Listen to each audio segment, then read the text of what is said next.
மேகம் அட் கோவிந்தகுண்ட். மேகம்னா வந்துட்டு அப்படியே எல்லாம் பரபரப்பாக எல்லாமே தலைக்கீழாக மாதிரி இருக்குது. அந்த மாதிரி கோவிந்தகுண்டே வந்து ஒரே பரபரப்பாக இருக்குது. என்ன பரபரப்பு அப்படின்றத பார்க்கலாம். சனாதன பாபா வந்து சொல்லிட்டு போனார் இல்லையா விஸ்வம்பரர்கிட்ட நேற்று நைட்டு இந்த மாதிரி நாளைக்கு காலையில் எந்திரிச்சதும் போயிட்டு உன்னுடைய குருவை போய் பாரு அப்படின்னு சொல்லியிருந்தார் இல்லையா. ஸோ வந்துட்டு அவர் வந்து அவருடைய குருவை வந்து பார்க்கறதுக்காக காலையில் 6 மணிக்கெல்லாம் கோவிந்தகுண்டுக்கு வந்துட்டார். பார்த்தா அங்கே எல்லாம் ஒரே பரபரப்பாக இருக்குது. ஃபஸ்ட்டு வந்து அவர் வந்து அந்த காரை பார்க்குறாரு. ஃபஸ்ட்டு பார்த்தார் இல்லையா, ஒரு அப்படியே டார்க் கிளாஸ் போட்ட ஒரு கார் பார்த்தாரு. பின்னாடி 2 போலீஸ் ஜீப் வந்துட்டு இருந்தது இல்லையா. ஃபஸ்ட்டு பார்த்து அந்த கார் வந்து இப்போ இங்கே நின்றுட்டுருக்கு. அப்புறம் வந்து ஒரு ஹை ரேங்கிங் அஃபிஷியல், ஒரு உயர் அதிகாரி வந்துட்டு பாபாவோட கௌர் கிருபா சுவாமியோட அவருடைய குருவோட பேசின்னு இருக்காரு. அந்த என்ட்ரன்ஸ் ஆஷ்ரமோடைய டோர் அந்த என்ட்ரன்ஸ் கிட்ட வந்து பேசின்னு இருக்காரு. அதுக்கப்புறம் அங்கே இருக்கிற கோவிந்த குண்டு வாசிகள்லாம் வந்து அப்படியே காரை சுற்றி நின்றுருக்காங்க. அவங்க வந்து ஒரு சிம்பிள் ட்ரெஸ் தான், ஒரு தோத்தி இடுப்பில் கட்டிக்கிட்டு அப்படியே நின்றுருக்காங்க. கொஞ்சம் பேர் வந்து குச்சி வச்சுக்கிட்டு பல்லு தேய்ச்சிட்டு இருக்காங்க. ஸோ இந்த மாதிரி வந்து அங்கே அப்படியே எல்லாம் இதாக இருக்குது.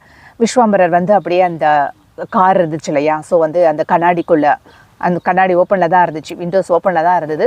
சரி உள்ளே யார் இருக்கா அப்படின்ட்டு போய் எட்டி பார்க்கலான்னு பார்க்குறாரு. பார்த்தா வந்து வெறும் பெர்ஃப்யூம் ஸ்மெல் தான் வருது, ஒரு சென்ட்டு ஸ்மெல்லு தான் வருது. உள்ளே யார் இருக்காங்கன்னு தெரியல. அப்போ கூட இருட்டாக தான் இருக்குது. கதவு திறந்துருந்தா கூட, அந்த ஜன்னல் திறந்துருந்தா கூட இருட்டாக இருக்குது. அப்புறம் வந்து சரின்னுட்டு அவர் வந்து சரி நம்ம வந்து கௌர் கிருபா சுவாமி அந்த அஃபிஷியலோட பேசின்னு இருக்காங்களே, அவங்க என்ன பேசுகிறாங்க போய் அதை கேட்கலாம் அப்படின்னு சொல்லிட்டு அவங்கக்கிட்ட வராங்க. பார்த்தா வந்து கௌர் கிருபா சுவாமி வந்து அந்த உயர் அதிகாரிக்கிட்ட சொல்லின்னு இருக்காரு. அவர் வந்து உண்மையான சாது. அவர் நீங்கள் ஏன் அவருடைய முடிவை வந்து அக்செப்ட் பண்ணிக்க மாட்டீங்க? அவர் எடுத்த டெசிஷனை வந்து ஏன் வந்து மதிப்பு கொடுக்க மாட்டீங்க? அவருடைய எடுத்த டெசிஷனை நான் அவரை வந்து ரொம்ப ரொம்ப காலமாக அவரை நான் வந்து பார்த்துட்டு இருக்கேன். அவர் வந்து நிஜமாகவே வந்து அவர் வந்து ஒரு நேர்மையான சாது. அவர் நீங்கள் மட்டும் இந்த அவரை வந்து எந்த ஒரு டிஸ்டர்பும் பண்ணாமல் நீங்கள் பாட்டுக்கு கிளம்பிட்டீங்கன்னா அவர் உங்களுக்கு ஆசீர்வாதம் பண்ணுவார். நீங்கள் கொஞ்சம் வந்து உங்களுடைய புத்தியை வந்து யூஸ் பண்ணுங்கள். ஏன் நம்மளுடைய பாரம்பரியத்தை எல்லாம் வந்து மறந்துட்டீங்க? அதெல்லாம் கொஞ்சம் நம்மளுடைய பாரம்பரியத்தை வந்து கொஞ்சம் வந்து ஞாபகப்படுத்தி பாருங்கள். அது என்ன சொல்லி கொடுத்தது அப்படின்றத. ஒரு செயின்ட்டோடைய, ஒரு சாதுவோடைய ஆசீர்வாதத்தால் எது வேணாலும் நடக்கும். எல்லாமே வந்து பாசிபிள். அந்த இந்த மிரட்டல்லாம் இருக்கு இல்லையா, அதெல்லாம் ஈஸியாக போயிடும். நீங்கள் வேணால் பார்ப்பீங்க பாருங்கள். ஒரு சாது அவருடைய பிளெஸ்ஸிங்ஸில் எல்லாமே நடக்கும் அப்படின்னு சொல்லிட்டு அவர் வந்து சொல்கிறாரு. சொன்னதும் வந்து அஃபிஷியல் அந்த உயர் அதிகாரி வந்து பயங்கரமாக எரிச்சல் ஆகிட்டார். இது பாருங்கள் சார், இந்த இதெல்லாம் இந்த மாதிரி இந்த மத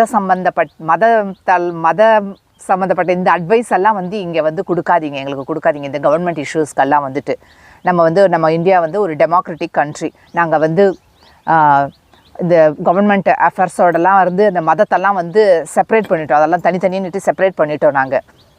நாங்கள் லாஸ்ட் டைமாக நான் இப்போ கேட்குறேன், ராஜன் சிங் எங்கே? அவர் இங்கே தான், இங்கே பக்கத்தில் தான் எங்கேயோ இருக்கார், எங்களுக்கு தெரியும் அப்படின்னு சொல்லிட்டு அவர் வந்து சொல்கிறாரு. அந்த அஃபிஷியல் வந்து அப்படியே திரும்பி பார்க்குறாரு. விஸ்வாம்பரர் நின்றுட்டு இருக்காங்க. அதுக்கப்புறம் அப்படியே திரும்பி அந்த சைடு அப்படியே பார்த்துட்டே வந்தால் பார்த்தா பக்கத்தில் வந்து அவர் ஒரு மஃப்டியில் இன்னொரு அதிகாரி ஒருத்தர் இருந்தார். ஸோ அவருக்கு வந்து அப்படியே சிக்னல் காட்டுறாரு. சிக்னல் காட்டதான் அவர் உடனே வந்துட்டு கிட்ட வராரு. கௌர் கிருபா சுவாமி கிட்ட வந்து, சுவாமிஜி நான் வந்து ஒரு ஹிந்து, நான் ரெஸ்பெக்ட் பண்ணுறேன். நீங்கள் ஒரு ஹோலி பர்சன் தான், நீங்கள் ஒரு சாது, நான் உங்களை மதிக்கிறேன். ஆனால் ஏன் என்னோடய வாழ்க்கையை இப்படி கஷ்டப்படுத்துகிறீங்க? நான் வந்து நரகத்துக்கு போக விரும்பலை, ஆனால் நீங்கள் ஃபோர்ஸ் பண்ணி என்னை கூட்டிகிட்டு போகிறீங்க, என் கையை பிடிச்சி நரகத்துக்கு கூட்டிகிட்டு போகிறீங்க. நீங்கள் பார்க்கலையா அந்த மிரட்டல்காரவங்க இருக்காங்க இல்லையா, அவங்க வந்து நம்மளுடைய கண்ட்ரியையே வந்துட்டு அப்படியே மிகப்பெரிய ஒரு கஷ்டத்தில் கூட்டிகிட்டு போய் விட்டுடுவாங்க. ஏன் இதை நீங்கள் புரிஞ்சுக்க மாட்டீங்க?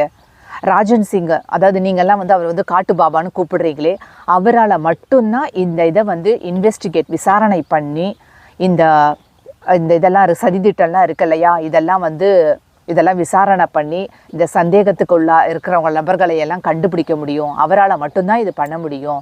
இதுதான் லாஸ்ட் டைம் அவர் வந்து எங்களுக்கு வந்து தேவைப்படுறாரு அப்படின்னு சொல்லிட்டு சொல்கிறாங்க. அப்படின்னு சொல்லிட்டு அந்த ஆஃபீஸர் வந்து சொல்கிறாரு. அதுக்கு கௌர் கிருபா சுவாமி வந்துட்டு, நான் வந்து கடவுள்கிட்ட வேண்டிக்கிட்டே என்னோடய மைண்டை வந்து நான் ஃபிக்ஸ் பண்ணிட்டேன். நீங்கள் வந்து என் வாயிலிருந்து வேறு எந்த வார்த்தையும் வராது. சனாதன பாபாவை பற்றி எனக்கு வேறு எந்த வார்த்தையும் வராது. இதை தவிர அவர் வந்து ஒரு நல்ல மனிதர். அவர் வந்து கடவுளுடைய பிளெஸ்ஸிங்ஸோடு தான் இங்கே எல்லா வேலையுமே அவர் பண்ணிட்டு இருக்காரு. அவருடைய முடிவுக்கு மதிப்பு கொடுங்க. அவர் வந்து மறுபடியும் அந்த பழைய அவருடைய வாழ்க்கையில் வந்து அவருக்கு வந்து ஈடுபடுறதுக்கு அவருக்கு வந்து விருப்பம் இல்லை.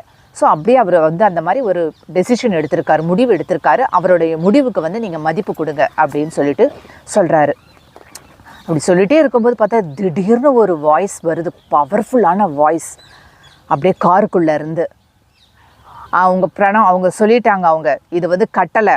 அவர் வந்து அப்ஜெக்ட் பண்ணாலோ தடுத்தாலோ இல்லை வந்து தயங்கினாலோ இல்லை வரலன்னுட்டு அவர் அப்ஜெக்ட் பண்ணாலோ அதெல்லாம் வந்து பொறுத்துட்டு இருக்க முடியாது அப்படின்னு சொல்லிட்டு ஒரு வாய்ஸ் வருது. அவ்வளோதான், அவர் அப்படியே ஸ்டீலும் ஐஸும் கலந்தா மாதிரி. ஆனால் அது ஒரு வாய்ஸு. அது எல்லாருக்கும் ஹார்ட்டில் எப்படி இருந்துச்சுன்னா வந்து ஒரு புலி வந்து நம்மளை அட்டாக் பண்ணும்போது அதோட கண்ணை பார்த்தா நம்மளோட ஹார்ட் எப்படி பயமாக இருக்கும், அந்த மாதிரி ஒரு பயம் வந்துருச்சு.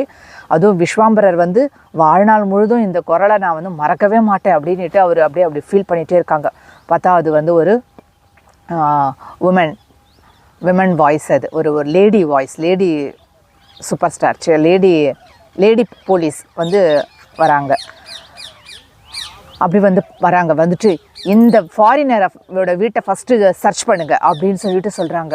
அவ்வளோதான், அது விஸ்வாம்பரரை பார்த்து சொன்னதும் விஸ்வாம்பரர் அவ்வளோதான் அப்படியே உறைஞ்சு போகிறாரு. அப்புறம் அவரோட வீட்டுக்கு போகிறாங்க. வீட்டுக்கு போயிட்டு எல்லாத்தையும் சர்ச் பண்ணுறாங்க. கேவை வந்து கண்டுபிடிச்சிடுறாங்க. கேவை கண்டுபிடிச்சி டார்ச் லைட் அடித்து அந்த கேவுக்குள்ளே போனால் வந்துட்டு அங்கே வந்து ஒன்றும் இல்லை. நல்ல ஒரு பீஸ் ஆஃப் பேப்பர் தான் அங்கே இருந்துச்சு. அந்த பேப்பரை வந்துட்டு எடுத்து படிக்கிறாங்க. பார்த்தா லெட்டர் எழுதி வச்சுருக்காரு. டியர் ஒன், அவர் வந்து எழுதியிருக்காரு எல்லாருக்கும், ஐ விஷ் யூ வெல், நீங்கள் எல்லோரும் வந்து நல்லா இருக்கணும் அப்படின்ட்டு நான் நினைக்கிறேன். ப்ளீஸ் நான் இப்படி கத்தி பேசுனதால் குரங்குங்க ஏதோ நினச்சிக்க இதாகிட்டுருக்கு. ஓகே, ப்ளீஸ் என்னுடைய டெசிஷனுக்கு கொஞ்சம் மதிப்பு கொடுங்க. நான் வந்து இந்த நிழலான உலகத்திலேருந்து வெளியே வந்துட்டு உண்மையான உலகம், இதுக்கு பின்னாடி இந்த நிழல் உலகத்துக்கு பின்னாடி உண்மையான ஒரு உலகம் இருக்குது, அதை தேடி நான் போகிறேன். அந்த மாதிரி நான் முடிவெடுத்திருக்கேன். என்னுடைய டெசிஷனுக்கு கொஞ்சம் நீங்கள் மதிப்பு கொடுங்க. நான் அதை தேடி போகிறேன். அதுக்கு உங்களுடைய எல்லாருடைய ஆசீர்வாதமும் எனக்கு தேவைப்படுது. நான் இந்த பயணத்தை நோக்கி போகிறதுக்கு வந்து உங்களுடைய ஆசீர்வாதம் எனக்கு தேவைப்படுது. நான் போகிற பாதை வந்து ஸ்லிப்பரி, எங்கே வேணாலும் வழிக்கு விழலாம், என்னோடய பாதை அந்த மாதிரி. ஆனால் கடவுளுடைய கருணையால் அந்த பாதையோடைய முடிவில் பிரகாசமான ஒரு வெளிச்சம் இருக்குது. ஸோ அதனால் அந்த பாதையை நோக்கி நான் போயிட்டுருக்கேன். நீங்கள் இப்போ இஷ்யூஸ் ஒன்று போயின்னு இருக்கு இல்லையா, அதுக்கு என்ன பண்ணுங்கள், ஒரு அட்ரஸ் நான் வந்து கீழே கொடுத்துருக்கேன், அந்த அட்ரஸுக்கு போங்க. அங்கே வந்து உங்களுக்கு ஒரு டாக்குமெண்ட் கிடைக்கும். அது வந்து கையாலேயே எழுதியிருக்கும் அந்த டாக்குமெண்ட்டு. அதில் வந்து உங்களுக்கு இப்போ போயின்னு இருக்கு இல்லையா இந்த மெரிட்டல் இஷ்யூஸ், இதுக்கான எல்லா இன்ஃபர்மேஷனும் அதில் வந்து எழுதியிருக்கேன். அதில் வந்து எழுதியிருக்கோம். நான் உங்ககிட்ட வந்து கேட்குறது ஒரே ஒரு சின்ன ஒரு உதவி தான். இதுக்கு திருப்பி நான் உங்ககிட்ட ஒரு சின்ன உதவி கேட்குறேன். தயவு செய்து எந்த ஒரு சூழ்நிலையிலையும் இந்த இன்ஃபர்மேஷன்ஸ்லாம் எங்கேருந்து கிடச்சிது அப்படின்றத மட்டும் யார்கிட்டையும் வெளிப்படுத்தாதீங்க. ஏன்னா அது வந்து ரொம்ப டாப் சீக்ரெட், அது உயர்ந்த ரகசியம்.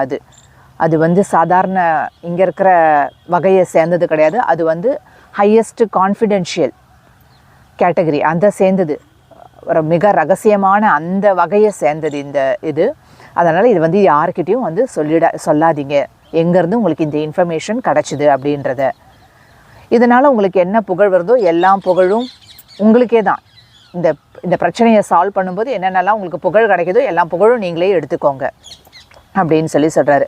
ஆனால் ப்ளீஸ் ஒன்று கேட்டுக்கோங்க, இந்த உலகத்தில் எப்போவுமே வந்து இந்த மாதிரி மிரட்டல்களும் ஆபத்துகளும் வந்து கடலில் எப்படி அலைகள் வந்துக்கிட்டே இருக்குது அந்த மாதிரி வந்துக்கிட்டே தான் இருக்கும்.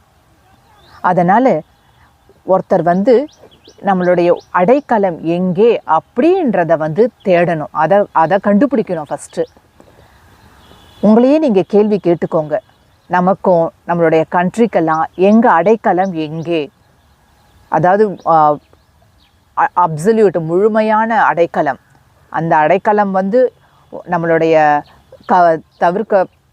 கர்மாவெல்லாம் கூட தவிர்க்கக்கூடியது. அந்த மாதிரியான ஒரு அடைக்கலம், ஷெல்டர், அதை கண்டுபிடிங்க அப்படின்னு சொல்கிறாரு. அதுக்கப்புறம் நீங்கள் என்ன பார்க்க விரும்புனீங்கன்னா, நான் எங்கே இருப்பேன்னா வந்துட்டு கடலில் இருப்பேன். என்ன கடல் அப்படின்னா ஹோலி நேம் அப்படின்ற ஓஷனில் நான் இருப்பேன். அங்கே நீங்கள் என்ன வந்து பார்க்கலாம் அப்படின்னு சொல்லிட்டு போயிடுறாரு. அப்படின்னு சொல்கிறாரு. அதுக்கப்புறம் வந்து லாஸ்ட் லைன் என்ன எழுதுறாருன்னா, தயவு செய்து இங்கே இருக்கிறவங்களுக்கெல்லாம் எந்த ஒரு ப்ராப்ளமும் க்ரியேட் பண்ணாதீங்க. ஏன்னா நான் எடுத்த முடிவுக்கு அவங்க எந்த பொறுப்பும் கிடையாது, அவங்களுக்கு எந்த பொறுப்பும் கிடையாது. நான் எடுத்த முடிவில் நான் நிஜமாகவே நீங்கள் எல்லாரும் நல்லா இருக்கணுன்றதை நான் வேண்டிக்கிறேன் அப்படின்னு சொல்லிட்டு சொல்கிறாரு. சைன் போட்டிருக்காரு. சர்வெண்ட், சேவகன், சனாதன பாபா. உங்களுக்கு எப்படின்னு தெரியும்னா வந்து என்னோடய நேம் வந்து ராஜன் சிங் அப்படின்ட்டு முடிச்சிடுறாரு. அதுக்கப்புறம் பிஎஸ், போஸ்ட் ஸ்கிரிப்டம், அதாவது வந்து மெயின் இதில் லெட்டரில் மிஸ் பண்ணதை வந்து எழுதுகிறாரு. And leave the foreigner alone. அந்த ஃபாரினர் இருக்கான் இல்லையா, அவனை தயவு செய்து வந்து தனியாக விட்டுடுங்க. அவன் ஒரு நல்ல பையன்.